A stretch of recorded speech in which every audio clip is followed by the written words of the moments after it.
my name is Maya and welcome back to my YouTube channel. Today is my second video. I've been a new mum for 6 weeks now. I know I haven't uploaded since I was pregnant, however life as a new mum has been very hectic and I'm starting to get the hang of things now, so I am going to try and upload more. Starting from now, today I'm going to be doing a Q&A video, so I asked over on my TikTok what questions you'd like me to answer and I'm here to answer them for you today. Also, I have got a cold, I've lost my voice, I've lost hearing in my ear, so if I sound funny, that's why. But without further ado, let's get on to the questions. Okay, so we do have a guest that's decided to join us. Kyrie's come on the bed, he's on his bounce in the bed. He is due a bottle right now, so he might wake up and start crying, so the camera position might change, but I'm going to wait until he wakes up.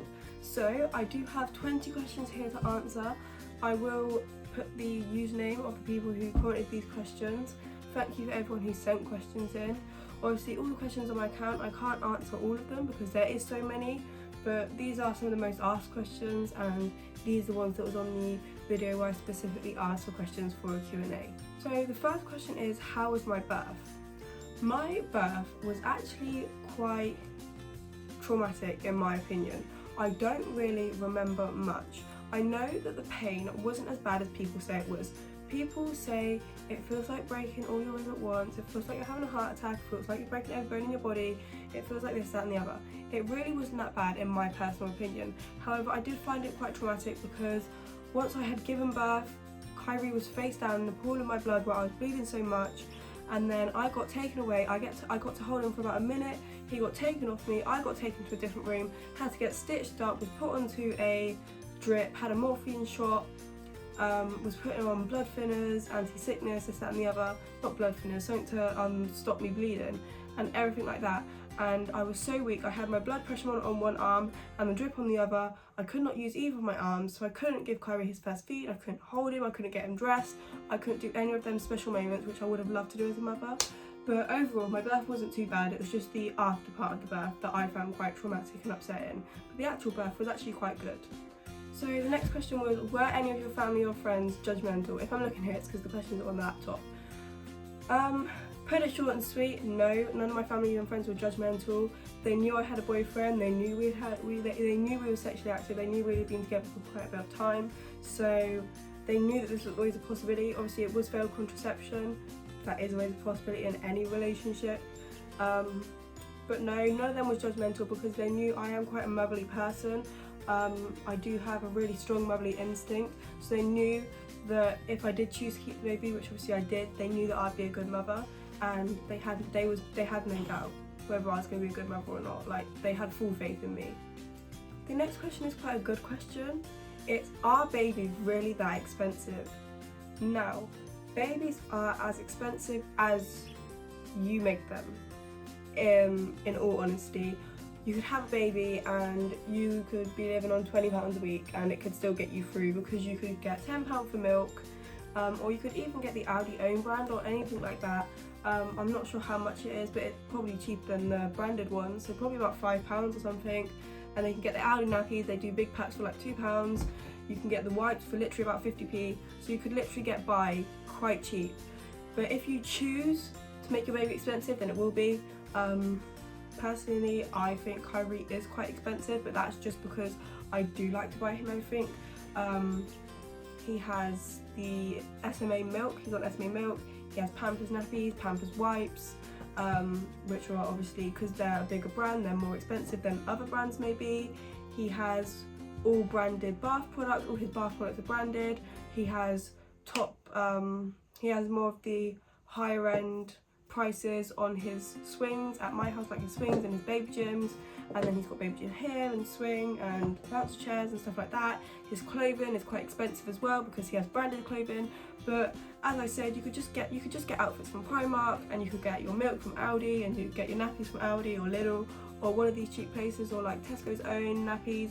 They're actually meant to be quite good. No judgment if you do buy that type of stuff. But yeah, babies are as expensive as you make them, in my personal opinion. The next question is, do I plan on going back to college? Short and simple answer, yes I do. I plan on going back to study midwifery next September. So I'm having a gap year right now, but then next September I will be going back to study midwifery. The next question on the list is, how did you tell your parents? My mum, I went back home from Kobe's house, I already knew at this point, but I went back home and my mum and my sisters were all suspicious because I still hadn't got my period. So my sister gave me a pregnancy test, I took it back into the living room, and they all saw the result on it. And then my dad, I was really scared to tell him, so I just asked my mum to tell him for me, which she did. The next question is, are you still in school? Currently, no, I finished school. I completed my GCSEs, passed all my exams, so I do have my qualifications ready to start college next year. But as I said, I did complete my schooling. I didn't drop out, I completed my schooling, and at the moment I'm just on a gap year and I will be going back into education. Next question is, do you get your period after delivery? It depends on the type of birth. Obviously every birth bleeds, but if you have a C-section you bleed a lot less because obviously your blood gets taken out of you, like a lot of your blood. But if you have a natural birth like I did, you do bleed quite a lot. I was in maternity pads for about a week, and then after that I went on to normal period pads for about 2 weeks, and right now I'm still waiting for my normal period to come. It's been 3 weeks, so I don't know when my actual period will come, but you do bleed afterwards. But it's not a period because you don't get all the cramps and stuff, it's literally just bleeding, like you've just had a baby, all that blood needs to go somewhere. Next question is, what was the hardest thing about being pregnant? My personal opinion, I was heavily pregnant during the summer, so my personal opinion was dealing with the heat. Was really a big struggle for me in pregnancy. Also walking was a big struggle, finding things that I like to eat, because at that point I had literally gone off everything.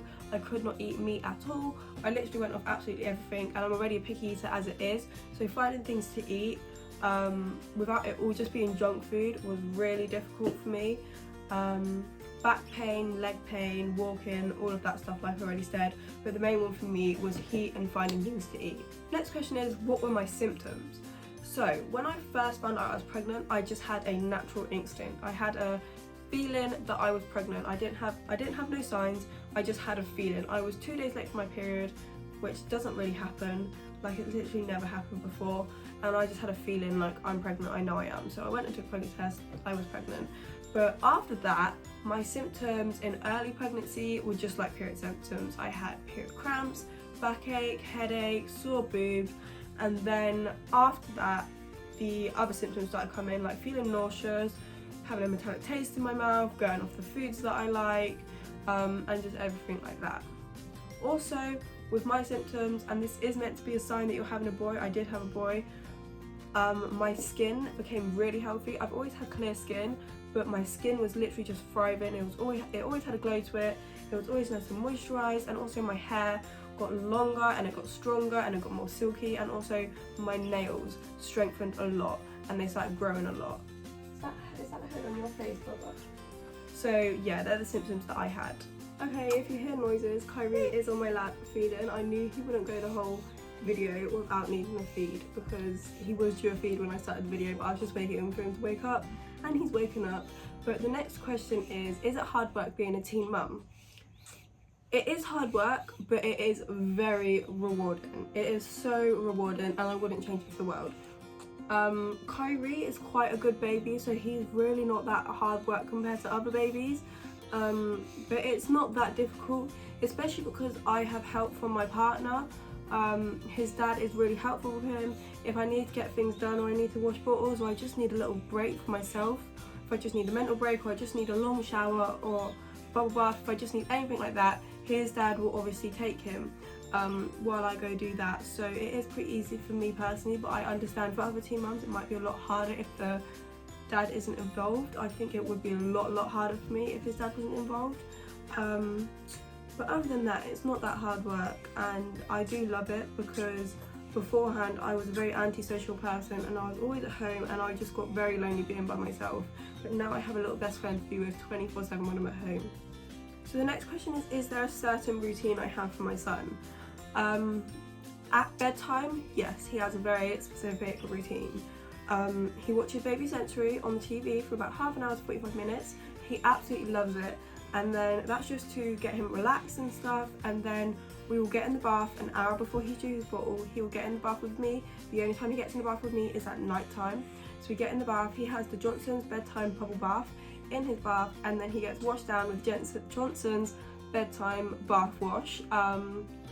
And then we get out the bath, he comes in here, gets dry, gets his clean nappy on, gets his clean pyjamas on, he has his My Little Coco Sleepyhead Sweet Dreams pillow spray, and that goes on his bed and his pyjamas. And then he has a warm bottle, he has cuddles, the lights go off and his night light goes on, and then he goes straight to sleep. That's his routine for bedtime. But then throughout the day, his routine is literally whatever he needs. Like, he has a bottle and a nappy change roughly every 3 hours, but obviously if he gets wet before that, he gets his nappy change. If he gets hungry before that, he'll have a bottle. And also we just incorporate tummy time and sensory play and watching TV and stuff into that routine. So during the day he doesn't have a routine because it would just be very boring for him, but at night time he has a very specific routine, and that is how I get him to sleep so well at night. Okay guys, if there's been a camera change, I'm sorry about that. Kyrie's dad has just come in and he knocked my phone down because he was trying to get to the Xbox, so if the camera changed then yes. So the next question is, if I had a girl, what would I name her? So my 4 top girls' names, so the 3 are Aaliyah, Willow and India. I love them names, but the absolute top girl's name, if I had a girl, I would 100% name her this, is Winter. Obviously it would only work if she was born in winter, but Winter with a Y, I absolutely love that name. I think it's so pretty. If I had a girl, that's what I'd call her. The next question is, how do I cope with school? Obviously, as I said, since I've had Kyrie, I haven't gone to school. But while I was pregnant with Kyrie and I was dealing with school, obviously it wasn't as difficult because I didn't actually have to physically care for a child, I just had to make one. Obviously I was very tired and drained at that point, but I was doing online schooling, so everything was a lot easier for me, so I really don't have an opinion on how I cope with school, because when I was coping with school, I was pregnant, so it was a whole different situation, and it was online school, so it's a whole different situation. And then while having Kyrie, I haven't been to school since having Kyrie, so don't really have an opinion on that question. Now I've got how did I react. How I reacted was very shocked. I was just shocked. I didn't have no emotion. I wasn't happy, wasn't sad, wasn't scared, wasn't anything. I was just shocked when I first found out. But after, when I had some time to think about it and let it all sink in, I was very happy and excited. Next question is, how did Kyrie's dad react? Again, same sort of reaction, very shocked. But once it sunk in and once we made our decision to keep him, we were very, very happy and excited. He's making lots of noise over there. But yes, that was his dad's reaction. Next question is another react question. How did my parents react? My mum was very excited from the get-go, very happy, very excited, because her interpretation on the situation was, there's no point in her being mad or annoyed at me because it's not going to change anything. I'm not going to be unpregnant. That's not even the word, but I'm not going to be unpregnant because she's mad at me and she's yelling at me. It's just going to make me more stressed out and could potentially harm the baby. So she was just very happy from the start, laid all my options out on the table, discussed them all thoroughly with me, and we all made a choice together of what we were going to do and what the plan was moving forward. However, my dad, he lives 7 or 8 hours away. He lives in Newcastle, so it's quite far away from where I live. So the phone call was over the phone. Originally, he wasn't disappointed, he wasn't sad, it was more concerned. He was concerned about my education, but when I told him I was continuing my education, he was very happy from that point on, and now he loves his grandson. He is very happy that we made the decision to keep him. Kyrie's not well right now, he's got a cough. Let me get him out. Yeah, sorry about that. As I said, Kyrie's got a cough and a cold right now. He's got the same thing that I've got, so he isn't very well. It was a bit difficult filming this video with him, but that's okay, be my little bubba. So, the next question is, was your boyfriend supportive when you told him? So, me and my boyfriend took the test together, and obviously was originally, what is the word I'm looking for? We was initially, that's what I'm looking for, we was initially very shocked, as I had already said, but once we decided to keep him, even when other options were on the table, they're only on the table for a matter of hours, but even when they was on the table, he was supportive of literally any decision that I wanted to do. He was going to stick by my side the whole way through any decision, and he has. Even through my whole pregnancy and since having Kyrie, we hadn't even had a wobble. Like, there hadn't even been a time where we had to reconsider if we wanted to be in the relationship. The whole time it's just been happiness, excitement, and having Kyrie has actually brought us closer together, in my opinion. I think it's made our relationship stronger. The next question is, do I have any tips for the 3rd trimester? I would just say get lots and lots of rest, because you're gonna need that energy when it comes to labour and when it comes to the first few days having a newborn. My first few days home with Kyrie, since having him in hospital, I did not sleep for About 50 hours. I went about 50 hours with literally 20 minutes of sleep. That 20 minutes of sleep that morphine gave me in hospital, that's all I had. Because I was awake since 11 o'clock the day I went into labour, and then I was labouring all day, labouring through the night, and then obviously everything was going all hectic. They finished putting me on the drip and all of that stuff around 8 o'clock in the morning. That's when Kyrie came back to me, I think, around then. So he was back with me then, and then obviously throughout that day I was getting showered in hospital, had to stay in the hospital throughout that day. So we stayed in the hospital, had to get Kyrie's really sorted, and then we went home. First night at home, Kyrie's dad Kobe came around and he stayed the first night with us. That night barely got any sleep, so obviously the first night home with the newborn, and then yeah, after that it wasn't until the night after that I actually properly slept. So 50 hours no sleep, get some sleep in the 3rd trimester. Any other tips? Walk around a lot, buy raspberry red leaf tea, because I think that's what helped my labour progress so fast. I was 6 centimetres dilated when I got to the hospital, and I wasn't even in that much pain. It felt like period cramps when I got to the hospital, and I feel like it's the raspberry red leaf tea that helped me. 6 centimetres dilated by the time I was in hospital, and I only started getting contractions at around 8 o'clock, and I got to hospital 45 minutes after that. So in 45 minutes I went from 0 centimetres, I'm assuming, to 6. So raspberry red leaf tea. And also I ate a lot of spicy curries, I ate pineapple, I did lots of walking, and lots of time on the birthing ball. So just the usual techniques and tips, but some of them you're going to have to read up on because you can't use certain techniques until you are further along in your 3rd trimester. Next question is, do I get weird looks in public when I'm pushing the pram? No. Long story short, no I don't, because number one, I live in a not very judgmental area. I don't think my area is very judgmental at all. There's loads of stuff that goes on here and no one ever gets judged for anything pretty much. And also, I do get people do tell me quite a lot I look a lot older than what I actually am. And also, pushing a pram doesn't necessarily mean it's my son. So people, when I'm pushing a pram, people might not even know that it's my son. But I've never ever once seen someone give me a weird look. The only negative comment or person or look, anything that's ever happened in my pregnancy was my very first midwife that I ever had. She was a bit hypocritical, but then I got referred on to my actual midwife, who was very nice, and then since then literally no one has ever treated me any different to any other. Final question I think is quite a nice one to end off on.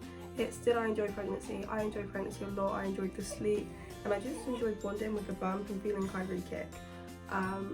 But I do enjoy it a lot more now that he's actually here. I do miss being pregnant sometimes, but I much prefer it now that he's actually here, because once again I have my little best friend with me 24/7. Okay, so I've just been editing the footage and I realised I missed one question, so it's actually 21 questions that I got, but one of the questions was, if you could go back in time and change it, would you still have a baby? My answer to that is 100%. I would still keep him. I wouldn't change it for the world. Okay, and that concludes this Q&A. If you have any more questions, leave them down below and I'll try to answer them. Also comment down any other video ideas you would like me to do, because as I said, I'd like to be a lot more active on my YouTube. But thank you for everyone who sent questions in, and thank you so much for watching. Make sure you like, comment and subscribe, and also go ahead and follow me on TikTok. But yeah, that's it from me today. I hope you enjoyed, and see you next time.